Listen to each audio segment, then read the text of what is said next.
Hi everyone, Melanie Minshinger here, illustrator for Gina K Designs. Today I've got a new project for you with one of my newest sets from Gina K Designs, Beautiful Butterflies, and it is back in stock now. I'm so excited, so I'm going to be pumping out videos for all of the cards that you saw me make during our release for this set. Today I want to show you how easy it is to create just a really simple little scene with some blending and this little grass stamp that we've got here. You can do this in portrait or layout style, but I really like it in portrait just because it gives you more of an opportunity to use that vertical and do more of the sky area. I'm going to use some of the Gina K Turquoise C to create a nice daytime scene, but if you wanted to do a twilight or a sunrise in purples and oranges, reds, yellows, that would be gorgeous too. So do the same kind of blending technique, just switch up your colors. And if you need sunset or sunrise inspiration, always look to the internet and just Google that. In addition to the Beautiful Butterflies set, you're also going to need some ink. So as I mentioned, we've got the Gina K Turquoise C ink, and I am using this with the Sea Glass cardstock.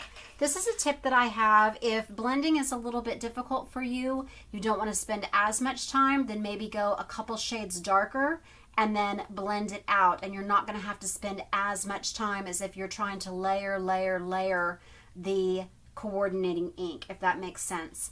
So the Sea Glass cardstock that I have here, this is 4 1/4 inches by 11 inches, scored at 5 1/2. And then I have got some of the Gina K Black Onyx and the Layering Weight white cardstock. I used her Master Layouts 2 set. This is my favorite set of the Master Layouts dies. I used the large stitched border mat, and then the one that goes behind it, the larger one, is the black. And then I used one of the little banner pieces for my sentiment. You'll need some kind of die cutting machine, so I used the Cuttlebug, and I've got the A plate, the B plate, and a C plate to do my cutting. I went ahead and cut this just to save a little time, but I am going to pull out that die to help me mask around that scene. You don't have to do that, but you can. Going to need some adhesive for your layers, so I've got some of the Gina K Connect glue, and then if you want to use some foam squares for adding dimension. I'm not going to be die cutting my butterfly today. I cannot currently find the die set. Very frustrating. I'm sure I'll find it as soon as I get this video uploaded. But just imagine, here's my beautiful bees set. Imagine if this were butterflies. So it's going to come on this nice thick magnetic card so that you're going to be able to easily store it. They're not going to fall off. And I've got a die for every single one of these butterflies. When I locate that set, I will be doing a video for you showing how you can make more, get more for your money out of all of these dies by all of the top view butterflies, just snipping them in half, and then you have got 2 side views. So it's like 3 pieces for every one of those dies. Really goes a long way. The other ink pads that I'm using today, I've got 2 different greens just to give a little bit more dimension to that grass. So we're going to use some direct to stamp by layering the Lucky Clover and the Fresh Asparagus. And then I've got some of the Gina K Designs Amalgam ink in the Obsidian for getting that butterfly nice and dark. The coloring that I'm doing today, I'm using some of my Arteza Everblend markers. These are all from the set of 120. So I've got A949, A944 for the yellow, and this is, I believe this is called a swallowtail butterfly, and then the A2557 and 4886 for that blue and pink. And then I hope you can see this. If you can't, I'm going to tip it back and forth. See, you have a lot of shimmer on this butterfly. And I just layered on a little bit of these beautiful glitter gel pens that they carry. This is the set of 14. And I'm going to be using the yellow, this kind of teal color, and the pink. And I'll provide links for all these products from Gina K and Arteza below, but you can use any other coloring medium that you want. So I'm not die cutting this butterfly. Again, like I said, I'm just going to have to stamp it directly onto the mat, but this one is mounted on a piece of foam square, like adhesive, and I did a little bend to it, so it just looks so realistic by bending it in half and then crimping that up. So I'm sorry I can't show that today, but I will show that in another video. Okay, so let's go ahead and get stamping. I'll also forgot to mention, so we're going to be using a MISTI today, and I'm going to use a smaller block probably for doing my sentiment.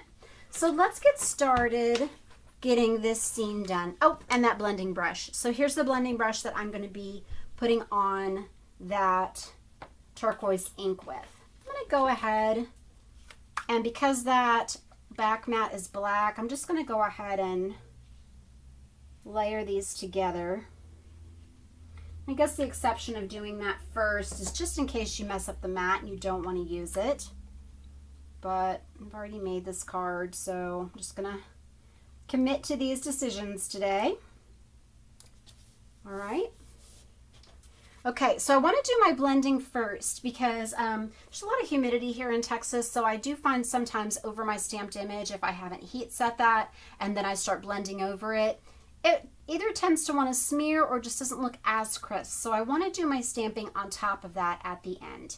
So I'm going to take my turquoise pad, and if you need to put just a piece of paper underneath to protect that work surface, you can definitely do that if you don't want to get any ink on there or if you have something that's washable. So I am just swirling this around, and I want to make sure I start off the edge. I want to make sure that I'm leaving some space in between. So you imagine that you're getting some sky and some clouds. And I don't need to do the bottom because that is where the grass is going to go. I really liked that lifting you up sentiment with this because it just looked like that butterfly that was flying was picking that banner right up. Okay. And it's done whenever you think it's done, but I'm just kind of trying to create some really white open areas and then just really soft edges between those clouds.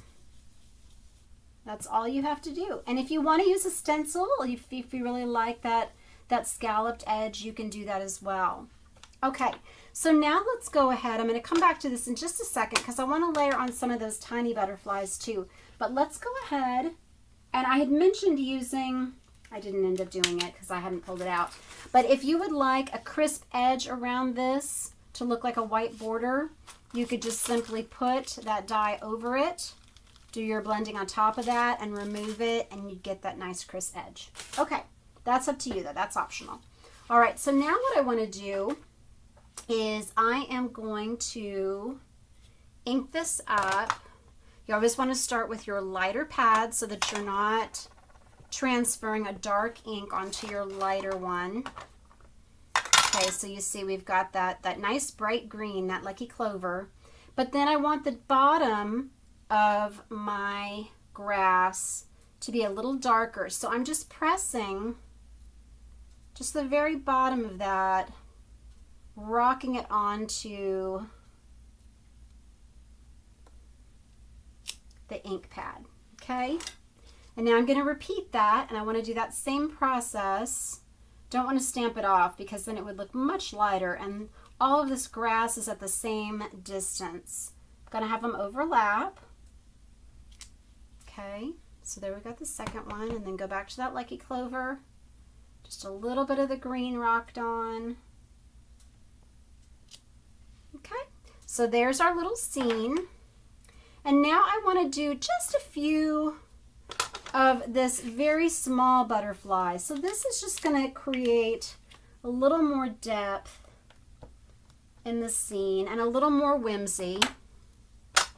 And I want to stamp it off, so I'm going to use that scratch paper that I had. So I just want it to look like there's just a few little butterflies in the background.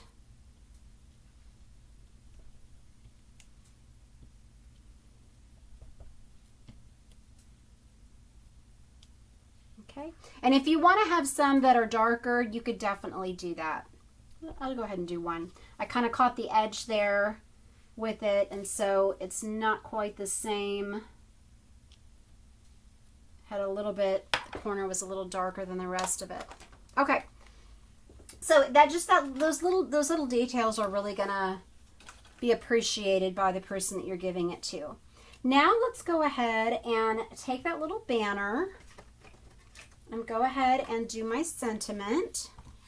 And then we'll finish up with coloring that beautiful butterfly. Okay, so I'm gonna stick that right in there. And since I already have a lifting you up one, I think I'm gonna go ahead and I'll just do the thinking of you on this one. Just so I have a different one in my stash. These banners are so great for all of those sentiments. So I'm gonna close that. Ink this up. This is such a nice dark ink. I probably won't have to stamp it again, but I really want it nice and dark on those butterfly wings. Okay, so I'm gonna go ahead and use it just like that. And let's go ahead and again, you could use any of these butterflies, but I really wanted to use this great big one. And I love how this is going off the edge. And so for this one, I'm just going to have it overlap since I'm not cutting it out. You could also cut it out without the die cuts. Now I have my MISTI turned this way so that I can put my mat right into the corner, but then I can have my butterfly going off of the edge there. So that's a way that you can do that if you need to put a larger stamp off the edge of your paper. Okay, put this down again, just like that. All right, so let's go ahead and ink this up. Now if you want, this would look gorgeous embossed in a black or a metallic. Also be beautiful to watercolor this, and so I'll show that with a different butterfly image from the set in a later video. Love to hear in the comments if you want to tell me which of these butterflies is your favorite.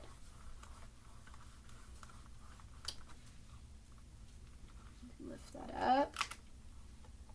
Okay, I'm going to do it one more time just to make it a little bit more solid. Actually, I think I'm going to go ahead and color it.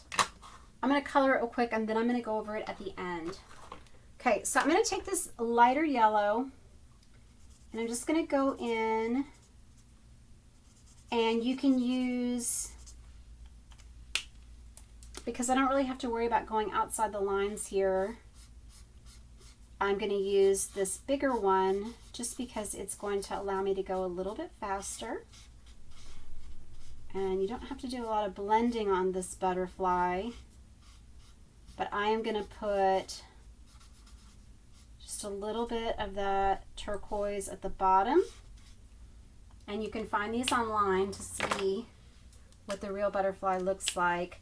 So I want to put some deeper, darker yellow here in the middle. Just makes it look a little bit more dimensional. And keep in mind, if you're doing it directly on the mat without the die cut, you might want to do your blending around the butterfly, because I'm layering this yellow over the turquoise, and I don't mind that. But if you don't want that on there, or you're using some different darker colors that's just not going to work with your coloring, just plan that as you go. All right, so now I want to have some of this lighter, I thought I grabbed two. So I'm going to go in there, and then I'm going to use some of this pink, and it's just dotted in. There's just a few places on this particular butterfly that have this deeper pink. It's so pretty. And then just a little bit right here. And keep in mind, you know, you can make up your own color schemes with all of these. And I'm going to put just a little bit here on the body. Okay. And I'm going to put some of this. Wish I'd grabbed two blues, because I wanted to kind of blend that pale blue. Maybe take this. Just try that. Blend that up there. Okay. All right. Now what I want to do is I want to layer on this gold, and so I'm just going to just scribble just right over the yellow sections, And you can just trace the outline. So I'll tilt this in a minute so that you can see the sparkle that I'm adding. Take this blue here. I think there's a gold in there as well that I used. Okay, so I'm going to trace this. I'm sorry if my head is getting in the way. Trying to stay out of it. I have to get a little closer to see my coloring than I used to. Starting to wear some readers now for those close-up things. And then this teal one, I'm going to put this right here. And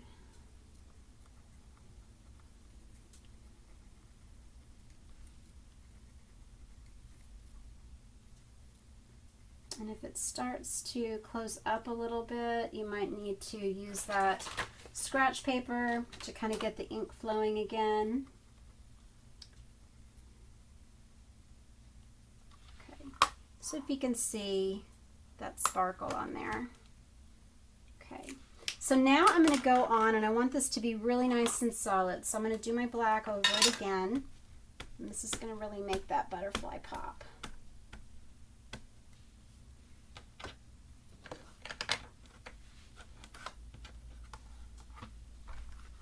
Press all over. I still need to make my Chucky tool. Can't decide what I want on it. Seems like it should be a cat of some sort. Okay, maybe even one more time. Just want to get a little bit more there and there. I need to re-ink this pad. So I need to get a re-inker. One more time. There we go. Ooh, that is the blackest ink I've ever seen, and I've owned many black pads over the years. So this is an awesome pad if you don't have it. All right, so let me close that up, and I'm just going to put some foam squares on the back of this Thinking of You.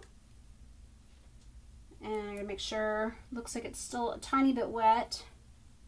Very humid here today. Just going to put that right on like that. And then I'm going to put just a little bit of the Connect glue on the back of this, and we're done. So very easy. I usually say let me know in the comments which one you like better. These are so similar, and of course I've got the die cut on the other ones, so I love how these die cut butterflies look, but I hope that you will give these scenes a try and you enjoyed this tutorial. Thanks so much for watching today. Check out all of my stamps at Hands, Head, and Heart, my blog, melaniemenschinger.blogspot.com, and we'll see you at Gina K Designs. Check out all my other sets. More beautiful butterfly sets and more beautiful bee videos coming up. Thank you. Thanks for watching. God bless.